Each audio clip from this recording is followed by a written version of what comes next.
Welcome to the morning show. I am Marshall Shore. And I'm Melissa Farley. We're here at the fabulous Arizona Center. And my goodness, our guest today, if she's not been nominated for like a community award or Women of Achievement or something, we got to make that happen. We've got Bari here. I mean, because it's all about pets and those animals. Yeah, so Bari is from PACC911, and she just so truly loves these animals and is basically bringing together, well, they've been around now for 20 plus years, but she's brought together shelters. Shelters and trying to make sure that all those critical care animals can get a second chance at getting adopted. So, I mean, it was just amazing. I'm like, when does she sleep? Well, you know, what's funny about people like her, right, is like she's accomplished so much. I mean, the numbers that she shares with us about how many animals she saved, it's truly astounding. But in her mind, she's like, but there's still so many we haven't saved. There's others that we weren't able to help. So, So this is actually really great because if you are a fellow animal lover, there's lots of different ways that you can get involved, whether through volunteering or financial support or just education, or even fostering, or becoming a foster parent for a pet. So you know, these are great things to think about at the end of the year and as you start to enter your new year and have resolutions and things like that. So we're so happy to have Bari here with PACC911. Let's get right to the interview and let us know if you end up honestly helping out the organization, fostering or doing something to get involved. We'd love to give you a shout out. So yeah, let's go chat with Bari.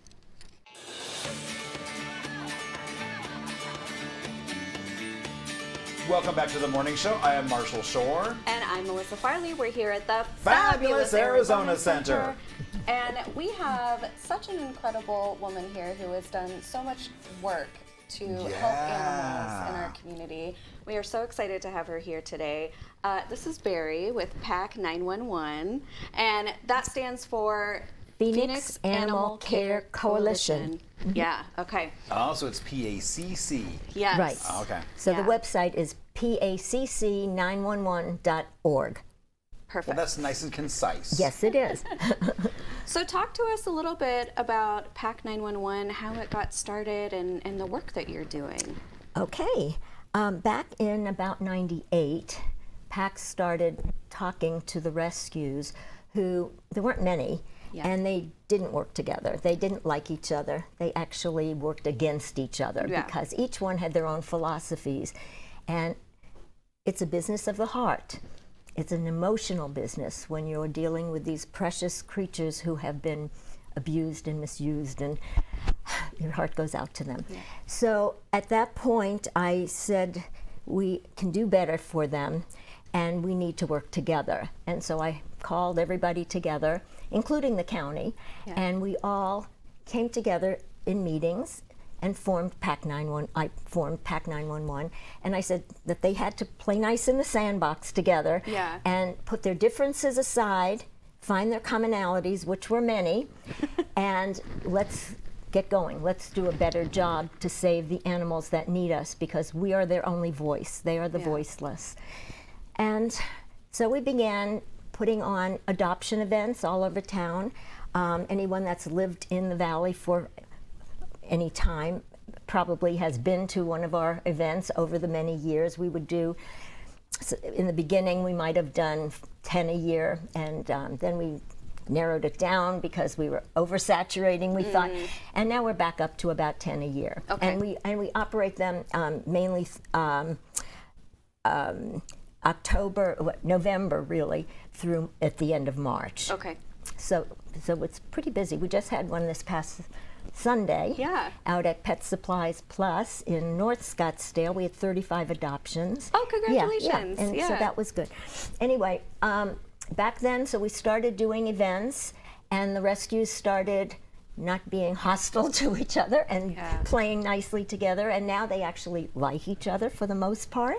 Which, what a big testament to you and your heart in getting that to happen. And we have grown from what was then maybe 15 or 20 rescues. We now have 140 rescue partners. Wow. And we are statewide. We have a partner way down in Cochise County. Okay. And quite a few in the Tucson area, the majority up here. Okay. And then we go up north to Navajo County and have the White Mountains and Flagstaff. Oh, wow. Okay, Yeah, so that's we great. are statewide. Okay. And so we continue to put on the adopt-a-thons. As I just said, we had one this past Sunday, and then that's the last one for this year. Then if you go on our website, PACC911.org, under events, you can see the schedule for January through March. Okay. And if you are one of the people who's never attended one and you love animals, come.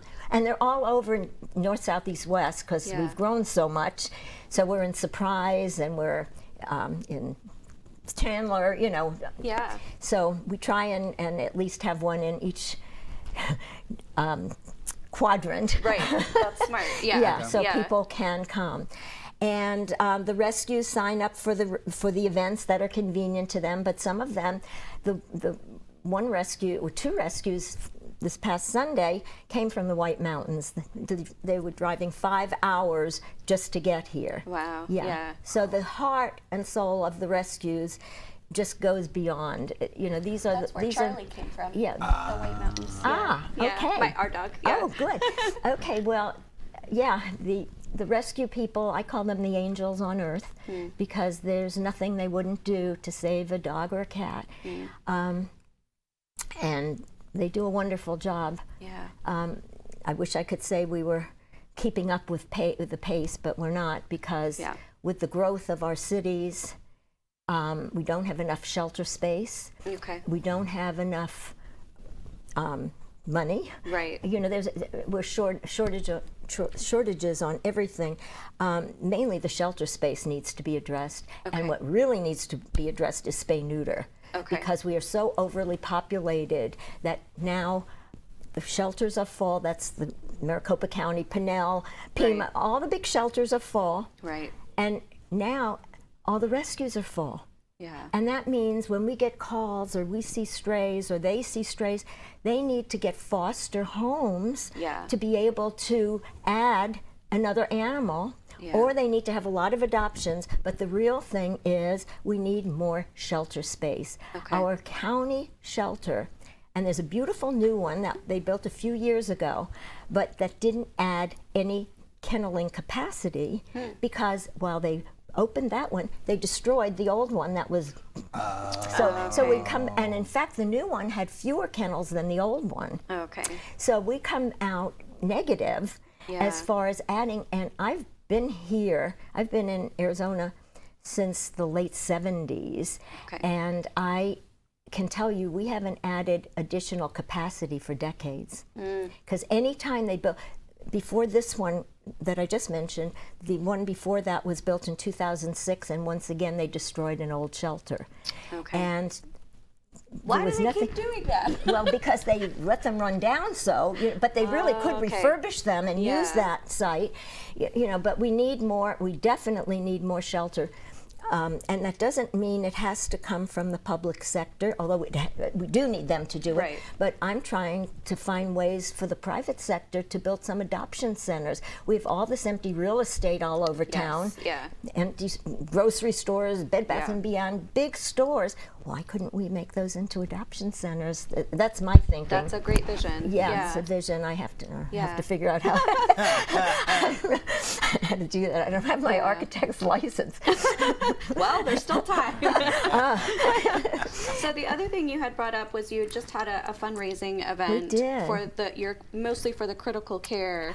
Well, that's what we raise money for the whole organization, but most of the money goes to the critical care program because that's the most expensive program that we have. Putting on the adoption events doesn't cost us very much other than marketing them and letting people know where they are. But obviously the veterinary expenses are huge. So the critical care program you were explaining to us was sometimes the animals come in and not sometimes. A lot of times. All times. All times. Pretty much. And it's very expensive. Yeah. Yes, veterinary costs have gotten out of sight. And wild rescues, and the way we run our program is the rescues have their own veterinary places that they go because they're all over town. Right. And they establish relationships with their vets, and most vets will give rescues a rescue discount. Okay. But even with that, it's very expensive. Right. And there are some cases where the animals are so sick that the costs are over $10,000. Yeah. So, but we've had a few cases. 20,000, and somebody out there might say, well, that's ridiculous, put that animal down. Not if you're the rescuer. Yeah. And rescuers do have to make that decision, Right. because that one case might save 10 animals if they didn't do it. So I Right. can't say that this happens all the time at that level, Right. but it does happen. And even the common costs, I mean, are typically $5,000, $6,000.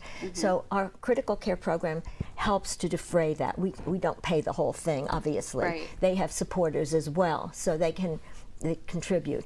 But we cut it down quite a bit for them. That's incredible. Yeah. So yeah. Last year, we helped 1,755 animals through the critical care program. Wow. And we paid out over $600,000. That's remarkable. And if you do that math, there's not that much we put in, but that's how much it took to save that many animals. Right. Yeah. So, okay, how can people best support you, get involved? I know obviously financial donations are huge, but are there other ways to also show support? Oh, the best thing people can do is spay and neuter and talk up spay neuter. We will not adopt ourselves out of the mess we're in. And we've got to control the population. And there are so many people who think it just doesn't apply to me, and they have a litter they don't even want. We call them oops litters. I didn't want to have that. And they're not even in it for the money. They're just going to give those puppies away free, unneutered, unspayed. Yeah. And it goes on and on. Right. Spaying and neutering is the biggest answer to controlling the population, and the most important thing people really can do as far as helping the population, because the way it is right now, as many as we help, and I'll give you some numbers. Yeah. Last year, collectively, our partners took in 32,000 and something. I can't remember if it's 400 or 500. 32,000 some animals. Okay. That was their intake. Okay. Yeah. And that's on top of what the county shelter does. Actually, we outdo them. They took in 24,000. Okay. Humane Society took in about 24,000. Okay. So these are huge numbers. And guess what? The streets are still filled with animals that have been abandoned, that are strays, that are suffering on the streets. They're burning their feet on the pavement in the summer in 120 degrees with no food, no water. In the winters, they're cold. They're mating. They're having more puppies. Right. And it's a mess out there. Yeah. So spay-neuter is of ultimate importance. The next thing they can do is offer to foster. Okay. This allows the rescues to be able to take in that many more animals. Everybody who just moved here, because we're hitting 5 million people. If everybody who loves animals but can't make a permanent commitment to have their own, or you might even have your own, but you maybe could take in one foster, that would help tremendously. Okay. That would help tremendously. Now that's for the overall picture. To help PACC911, donations, Right. And creative ideas. Yeah. If anybody knows how to build something for sheltering, That's going to be on into we want to talk to you. yeah, let's get together. I feel like you know some folks, Marsha. Let's put our heads together, because it's desperate. Yeah. Well, it's desperate. I mean, every single day, I do emails every single day, because I get emails not only from the shelters with their E-list, euthanasia Right. list, and that's from Maricopa, Pinell, Pima, up there, Yeah. down there. And then the individual people call me. I have a dog who is sick. I have a dog I have to give up. Or a cat. Right. And the emails go on and on and on, and people are desperate to do the right thing, Yeah. but often cannot. Right. And with no place to go, if I can't find a hole in our system, and they can't get into county, and they're put on a waiting list for 6 months, you know, at the Humane, because they have a long waiting list, and they have to move the next day. Yeah. What do? They leave the animal. Right. Yeah. And that's horrible. Yeah. And their hearts are broken in many cases. Yeah. But there are no solutions. So, you know, it's hard to point fingers and say, isn't that terrible they did that? It is, but they tried, because I know they tried. Well, I was just having a dinner last night, and my friend volunteers at a shelter, and she was talking about the number of dogs that have increased from families that are being deported and have had to, you know, leave the pets behind. And there's so many reasons. There's, you know, everything in our world, they're at the bottom of the chain, comes down, you know, to the poor animals. And we have a lot of successes. As I said, you know, we've last year, 1,755 animals last year saved because of the critical care program. 32 animals taken in by our rescues saved, safe. So there's a lot I sometimes have to say, to stay sane, let's look at the glass as half full and see what we have done, and that's how we keep going. Right. But you need a little help. So when is the next Adopt-a-thon? It's on our website. I can't remember the dates. I'm sorry to tell you that. No worries. Oh, wait a minute. I think it's in our booklet. Oh, okay. I think we put it in our booklet, because I know we have them. Give me just a minute. And who to call? This booklet has a lot of good information in it, by the way. And we will share information for PACC911, so you can find the adoption events, how to donate, all of that good stuff. It's on the website, PACC911.org, PACC911.org, but I know she put it in here. So, well, I just think it's so evident how much, Bari, you truly care and are passionate about the work that you're doing, and you've made such an incredible impact. And I just want to invite all of our viewers right now, again, it's December, I often reflect and think about, what have I done to make an impact? How do I give back? What do I want that to look like as I move forward? And if you have it in your hearts to love and care for animals, what a great opportunity to give back and contribute to this cause. Also, end of year giving is coming up, so keep that in mind. So, you know, put us in your will. If you have a dog, make sure, if you have an animal, make sure you provide when your time is up. Absolutely. And if people are leaving anything to PACC911, they can specify which partners they like, or just leave it to PACC, and we distribute to partners too. That's a really incredible resource. So, I mean, there's so many ways to care for your animals, and so many things to think about. People just sometimes adopt and don't think about all the repercussions and the many things that you should be doing. Okay. Well, lots of education here today. Again, remember to think about, you know, getting the dog spayed and neutered, so you can help lessen the number of animals that are, you know, out on the streets and not taken care of. There's so many ways to do your part. Bari, thank you so much for being here today. Thank you for having me today. Absolutely, it's an honor. And we hope that you stick around. We've got more guests, more things to do, history, lots of good stuff coming at you.